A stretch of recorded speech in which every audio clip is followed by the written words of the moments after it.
بتعرف شو هو صوت الخوف الحقيقي؟ مو صوت الرصاصي اللي بيبرق من جنب اذنك ولا صوت انفجار بعيد. الخوف الحقيقي هو الصمت يلي بيجي قبل ما تنكشف الكارثه، صمت زلمه واقف قدام ضابط جمارك وعرقه البارد نازل على رقبته، وبيعرف انه بقلب الحاويه يلي وراه في كنز ملعون قيمته مئات الملايين من الدولارات، كنز ملفوف بقلب جثث مثلجه لاخطر وحوش البحر. هي القصه ما انكتبت بهوليوود، هي انكتبت بدم بارد على السواحل المكسيكيه ببلد الكارتلات يلي خيالها الإجرامي ما له حدود. قصة من عقل شيطاني قرر يحول سمك القرش رمز الموت الأزرق بالبحر لصناديق بريد فاخرة للموت الأبيض. وكيف بلشت هاي الفكرة المجنونة؟ ومين هو العقل المدبر اللي تجرأ يتحدى الدولة والبحر بنفس الوقت؟ خلونا نرجع بالزمن لهداك اليوم المشؤوم بمدينة بروغريسو ونشوف كيف ممكن لفكرة بسيطة ومرعبة انها تهز عرش اكبر امبراطوريات المخدرات بالعالم كله. القصة بتبلش من هون، من قلب الظلام. كل شيء بلش بمكتب فخم بيطلع على البحر، مكتب رافيل أمايا، الزلمة يلي كان لقبه سيد السماوات بسبب اسطول الطيارات يلي كان يهرب فيه المخدرات. بس السماء ما عادت آمنة، الرادارات الأمريكية صارت بكل مكان والطيارة عم توقع مثل الدبان، الأنفاق تحت الحدود صارت مكشوفة والغواصات الصغيرة عم تنصاد بسهولة. رافيل كان محاصر،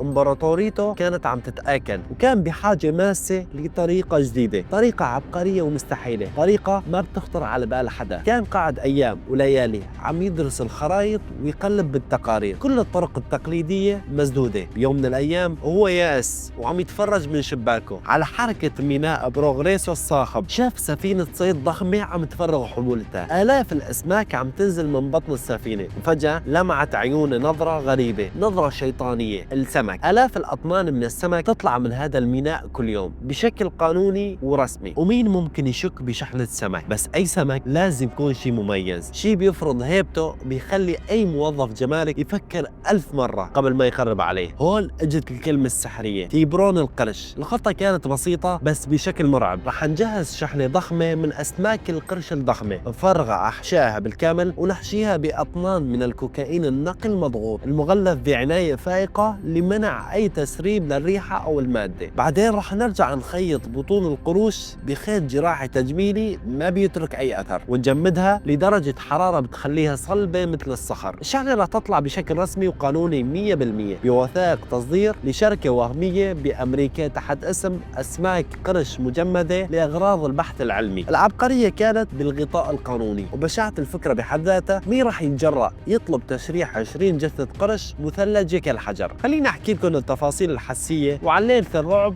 والدم والثلج. المكان كان مستودع ضخم ومهجور على أطراف الميناء، ريحة الصدى والملح والسمك الني بتلزق بالأنف وما بعود بتطلع. 20 جثة قرش ضخمة من نوع قرش الثور وقرش المطرقة كانت مصفوفة على الأرض الإسمنتية المبللة بالدم والمي. أضواء النيون الصفراء الباهتة كانت عم تعكس لمعة غريبة على جلدها الرمادي المبلل. فريق من 10 رجال لابسين أفرونات مطاطية بيضاء تحولت للون الأحمر الداكن، كانوا عم يشتغلوا بصمت وكأنهم بمسلخ بشري. أصوات السكاكين الضخمة وهي عم تشق الجلد السميك واللحم كانت بتعمل صدى بالمكان، صوت مقزز بيشبه صوت تمزيق كتاب ضخم. كانوا عم يشتغلوا بسرعة ودقة مرعبة، واحد بيفتح البطن بضربة واحدة والتاني بيمد ايده العارية لجوا وبيسحب كتلة الأحشاء اللزجة والدموية وبيرميها بسطل البلاستيك كبير. المنظر كان سريالي، كان مشهد من كابوس. بعد ما فضيت بطون القروش وصارت مجرد هياكل فارغة، اجى دور المرحلة الأهم. من صناديق خشبية طالعوا الحشوات، طوبات من الكوكايين الأبيض النقي، كل طوبة مضغوطة ومغلفة بعشرات الطبقات من البلاستيك والشمع المطاطي لمنع أي تفاعل من سوائل الجسم المتبقية. بلش يرصوا هاي الطوبات بقلب البطون والقروش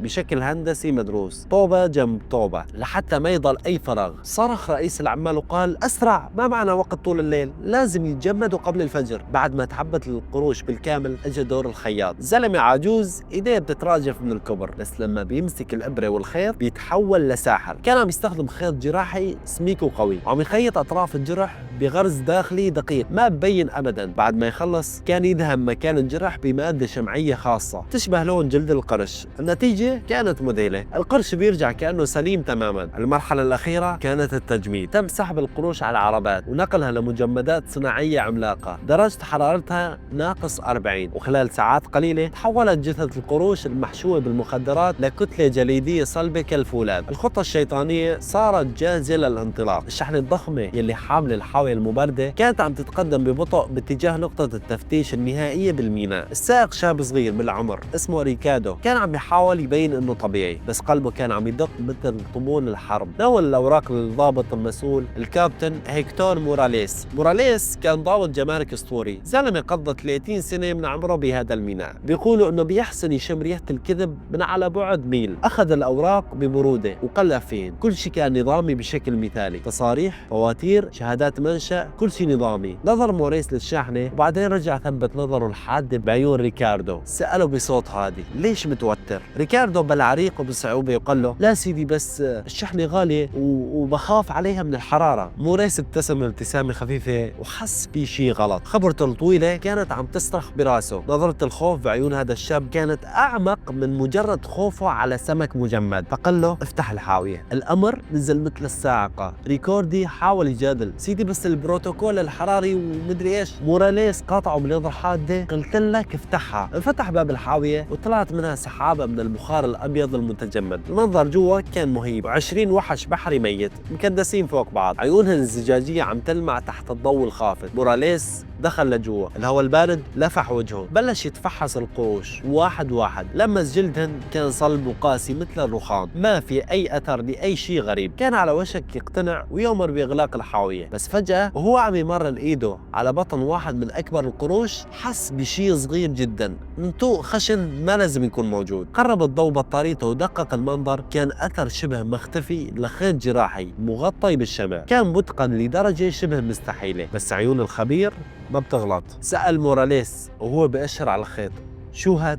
ريكاردو خاف وصار يصب عرق وقال: يمكن جرح قديم من معركة مع قرش تاني سيدي. موراليس هز براسه ببطء وقال له: معركة قلت لي. القروش الثانية كمان عندها نفس الجرح بنفس المكان بالضبط. صح، وقال: جيبوا لي جهاز الأشعة فورا. هون عرف ريكاردو انه اللعبة انتهت. جابوا جهاز الأشعة السيني النقال، وهو آلة ضخمة وثقيلة، ووجهوا الأشعة على أول سمكة قرش. كل الضباط والعمال تجمعوا حوالين الشاشة الصغيرة بانتظار الصورة. ظهر الهيكل العظمي للقرش بوضوح، بس المنظر جوا كان صدمة.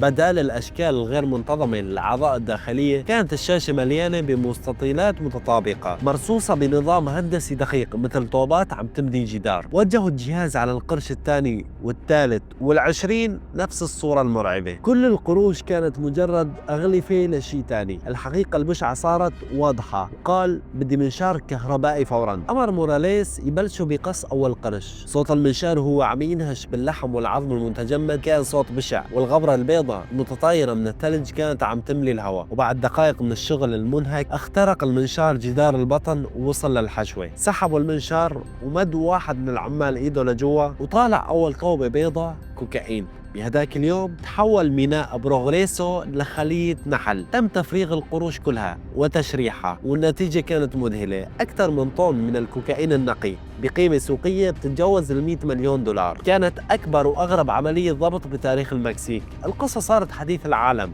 ووسائل الإعلام أطلقت عليها اسم عملية القرش الأبيض. كانت ضربة قاسية لرافائيل أمايا، مو بس بسبب الخسارة المادية، بس لأنها فضحت عبقريته الإجرامية وحولتها لدليل أدانة. أما الكابتن موراليس فصار بطل قومي، زلمة بنظرة شك وحدة قدر يوقع أكبر تاجر مخدرات. القصة بتضل تذكر دائما أنه مهما بلغت درجة دهاء الجريمة ومهما كانت الخطة شيطانية ومحكمة، دائما في تفاصيل صغيرة، خيط رفيع أو نقطة دم متجمد ممكن تكون هي بداية النهاية.